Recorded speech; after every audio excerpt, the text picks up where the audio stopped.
1장입니다. 창세기 41장 25절부터 36절까지입니다. 창세기 41장 25절부터 36절 우리 한 절씩 교독하겠습니다. 요셉이 바로에게 이르되 바로의 꿈은 하나라. 하나님이 그가 하실 일을 바로에게 보이심이니이다.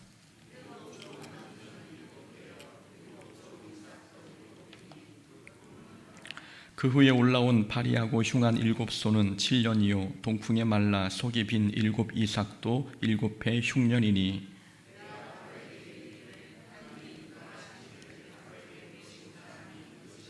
온 애굽 땅에 7해 큰 풍년이 있겠고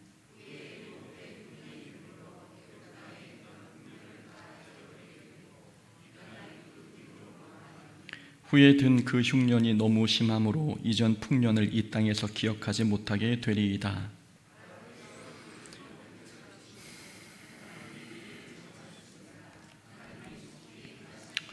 이제 바로께서는 명철하고 지혜 있는 사람을 택하여 애굽 땅을 다스리게 하시고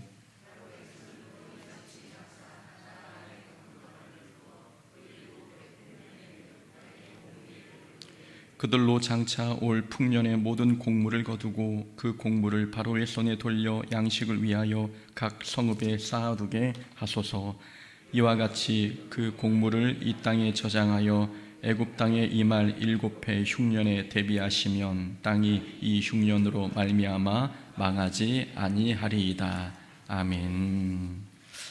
오늘 창세기 41장 25절부터 36절까지 말씀 통해서 대비하는 것도 신앙입니다 라는 제목으로 말씀 함께 나눕니다.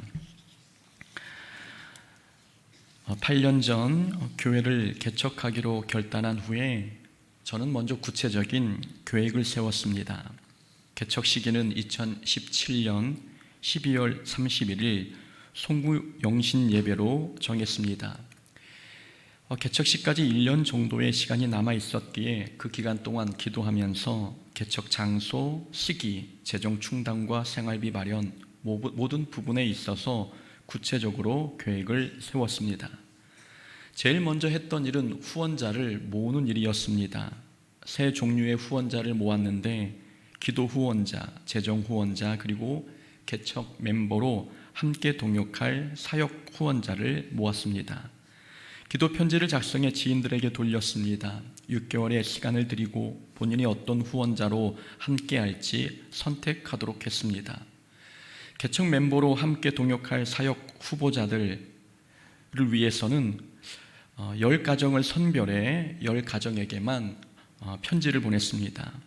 10가정에게 보낸 편지 내용에는 개척교회의 장단점이 기록되어 있었습니다.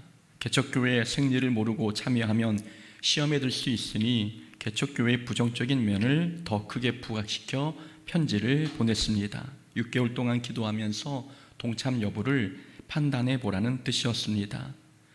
6개월이 지난 후에 후원자 결과를 보니 예상했던 대로 기도 후원자가 제일 많았고 그 다음 재정 후원자 그리고 사역 후원자는 3가정뿐이었습니다. 후원자를 모집하고 난 후 남은 6개월은 개척 멤버들과 매월 한 번씩 모여 기도회를 했습니다. 그리고 모은 재정으로 리모델링 계획을 세웠으며 교회에 나아갈 여러 가지 방향을 정했습니다. 어떤 사람은 제가 기도 후원자, 재정과 사역 후원자를 모으는 모습을 보고 믿음이 없다고 이야기했습니다. 오직 하나님만 바라보고 개척해야지 후원자를 모아 안전장치를 마련해 놓는 것은 인간적인 방법이라고 했습니다. 여러분들은 어떻게 생각하십니까? 계획을 세워 앞날을 준비하는 것이 믿음 없는 행동일까요? 아니면 믿음일까요? 만약 기도만 하고 구체적인 계획 없이 개척을 했다면 재정 준비, 개척 장소의 답사, 그리고 후원자 모집 아무것도 준비하지 않고 기도만 하고 개척했다면 그게 믿음일까요? 무모함과 믿음은 같은 게 아닙니다. 하나님께서 나를 개척으로 부르셨다면 그 다음 단계는 제 몫입니다. 하나님께서 주신 지식과 지혜를 적극 활용해서 개척에 관한 구체적인 계획을 세우는 것, 그게 사람이 해야 할 몫입니다. 만약 계획 없이 무모하게 도전했다가 일을 그르친다면 개척을 향한 하나님의 계획은 사람의 부주의로 인해 실패하게 되는 것 아니겠습니까? 그것은 무모함이지 믿음이 아닙니다. 설교를 해도 준비부터 해야 하고 전도를 해도 계획부터 세워야 합니다. 준비 없이 설교단에 올라가면 설교가 막 나옵니까? 기도만 하고 설교단에 서면 하나님께서 할 말을 입에 주시겠습니까? 만약 그걸 기대한다면 그건 요행을 바라는 것이지 믿음의 행동이 아닙니다. 이렇게 사람들은 무모함과 믿음을 혼동합니다. 요행을 바라는 것과 신앙을 혼동하고 미신과 믿음을 잘 구분하지 못합니다. 어떤 농사꾼이 농작물에 약을 쳐야 하는데 하나님께서 지켜주실 것을 믿고 약을 치지 않았다면 여러분 믿음이라 할 수 있습니까? 어떤 부모가 하나님께서 자기 자녀를 보호해 주실 것을 믿고 당연히 맞아야 할 예방접종을 하지 않았다면 신앙일까요? 수험생이 하나님께서 자신의 인생을 인도해 주실 것을 믿고 공부하지 않았다면 그것도 믿음이라 할 수 있을까요? 이런 모든 행동은 요행을 바라는 무모하고 미신적인 행동들입니다. 하나님께서는 우리에게 재능과 지식, 지혜, 물질 그리고 동역자, 시간을 주셨습니다. 그래서 어떤 일은 하나님께서 하셔야 하지만 어떤 일들은 우리가 직접 계획을 세워 해결해야 합니다. 하나님께서 주신 능력을 도구 삼아 우리가 직접 문제를 해결해야 할 일들도 있다는 말씀입니다. 물론 넓은 의미에서는 모든 것이 하나님의 은혜로 되어집니다. 하나님께서 은혜를 부어주시지 않으시면 우리의 지식과 재능, 지혜 모두 소용이 없습니다. 그래서 넓은 의미에서는 모든 것이 하나님의 은혜로 되는 것이지만 어떤 일들은 우리가 하나님께서 주신 개인 능력을 활용해 문제를 해결해야 합니다. 그러라고 하나님께서 우리에게 여러 달란트를 주신 것 아니겠습니까? 하나님께서 주신 인간적인 자원을 사용하지 않고 오직 하늘만 바라보고 있는 것, 믿음이 아닙니다. 믿음은 계획을 잘 세우고 앞날을 잘 준비하는 것입니다. 하나님의 은혜와 도우심은 잘 준비된 것 위에 임합니다. 그래서 전에도 말씀드렸듯이 믿음이란 100% 하나님을 의지하는 마음과 100% 인간의 노력이 합쳐진 것입니다. 하나님을 의지한 것 100, 인간의 노력 100 이렇게 말했다고 해서 인간의 노력이 하나님의 역사하심과 동등함을 뜻하는 게 아닙니다.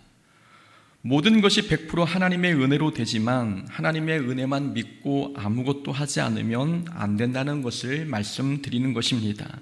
사람도 최선을 다해 노력한 뒤에 하나님의 도움을 구해야 한다는 뜻입니다. 자기가 계획을 잘 세워 미리 준비하면 괜찮을 일을 하나님만 바라보고 아무것도 하지 않는 것은 요행이고 미신입니다. 그래서 오늘 설교 제목을 대비하는 것도 믿음이다라고 정했습니다. 앞날을 잘 계획하고 준비하는 것, 그게 바로 믿음이라는 뜻입니다. 요셉이 바로 왕의 꿈을 해몽해 주었습니다. 바로가 꾼 꿈은 두 가지였지요. 하나는 약하고 깡마른 7마리 암소가 살찐 7마리 암소를 먹어치우는 꿈이었고, 또 하나는 메마른 7 이삭이 속이 꽉 찬 7 이삭을 삼켜버린 꿈이었습니다. 이 꿈에 대한 요셉의 해석이 오늘 본문의 내용입니다. 요셉이 해석하기를 살찐 7 암소와 속이 꽉 찬 7 이삭은 7해 풍년을 뜻한다고 해석했습니다. 그리고 깡마른 7 암소와 메마른 7 이삭도 7년 흉년을 뜻하는 것이라 이야기했지요. 7해 흉년이 얼마나 심한지 사람들은 이전 풍년은 기억조차 하지 못할 것이라고도 했습니다. 바로가 같은 꿈을 2번 겹쳐 꾼 이유는 하나님께서 이 일을 속히 행하시기로 결정하셨기 때문이었습니다. 이렇게 요셉은 바로의 꿈을 해석해 주었습니다. 그러나 요셉은 꿈만 해석해 준 게 아니었습니다. 흉년에 대한 대비책도 알려주었습니다. 요셉은 바로 왕에게 명철하고 지혜로운 사람을 뽑아 애굽을 다스리게 하고 7해 풍년 때 수확의 5분의 1을 걷어들여 흉년을 대비해야 한다고 알려줬습니다. 그렇게 하면 흉년 때 이 나라가 망하지 않을 것이라고 말했습니다. 요셉이 강조한 대비책은 대비하라 이것입니다. 그 곡물을 이 땅에 저장하여 애굽 땅에 임할 7해 흉년에 대비하시면 땅이 이 흉년으로 말미암아 망하지 아니하리이다. 요셉은 흉년 때 망하지 않으려면 잘 준비하고 계획하고 대비해야 한다고 말하고 있습니다. 하나님께서 요셉에게 주신 위기 극복에 관한 지혜, 그건 풍년 때 계획을 잘 세워 대비하는 것이었습니다. 하나님께서는 하늘에서 양식을 떨어뜨려 주시는 방법으로 위기를 해결하시기도 하십니다. 광야에서 만나를 내려주셨듯이 하나님께서는 기적을 통해 우리의 문제를 해결해 주시기도 하십니다. 그러나 그런 기적은 매우 드문 특별한 상황에서만 일어납니다. 하나님께서는 초자연적인 기적을 통해 문제를 해결하시기보다는 우리가 계획을 잘 세워 잘 준비함으로 위기를 극복하기를 원하십니다. 평안할 때, 아직 기회가 있을 때, 시간이 충분히 주어졌을 때 계획을 잘 세워 대비하도록 하시는 것, 하나님께서 우리에게 주신 위기 극복 방법입니다. 그래서 준비하고 대비하는 것도 믿음입니다. 하늘만 바라보는 게 믿음이 아니라 자신의 역량을 발휘해 계획하고 대비하는 것이 믿음입니다. 노아는 홍수 심판에 관한 말씀을 듣고 배를 만들기 시작했지요. 심판에서 구원받기 위해 구원의 방주를 준비한 것입니다. 하나님께서 애굽에 장자 죽음 재앙을 내리실 때 이스라엘 백성은 어린 양을 잡아 문설주에 발랐습니다. 다가오는 재앙으로부터 구원받을 준비를 한 것입니다.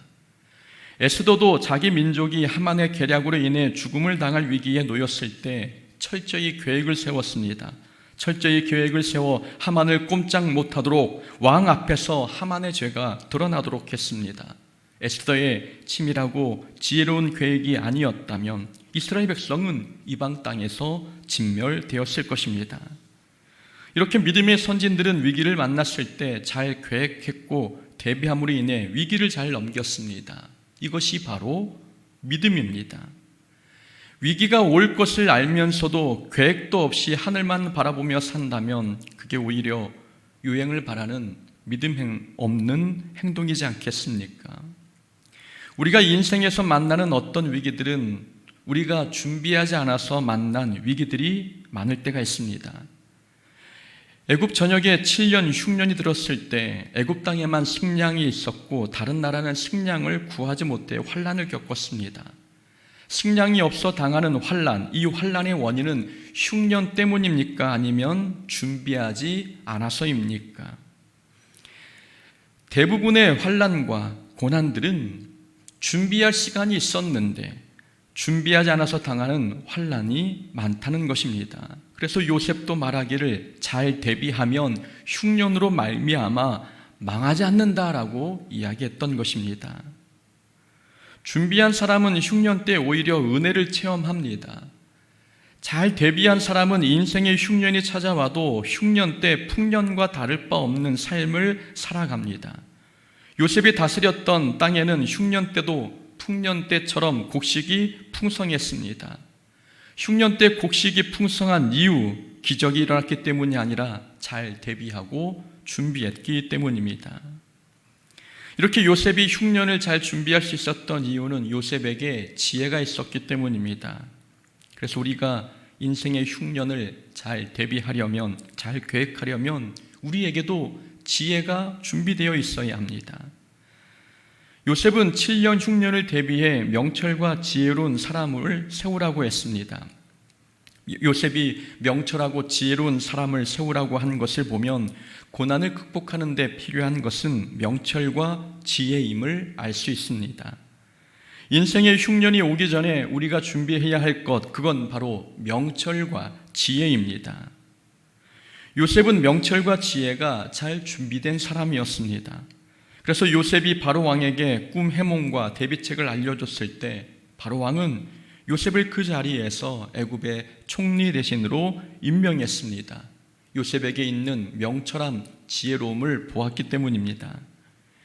요셉이 명철과 지혜를 갖춘 사람이 될 수 있었던 이유는 무엇 때문이겠습니까? 요셉이 고난을 믿음으로 잘 통과했기 때문입니다.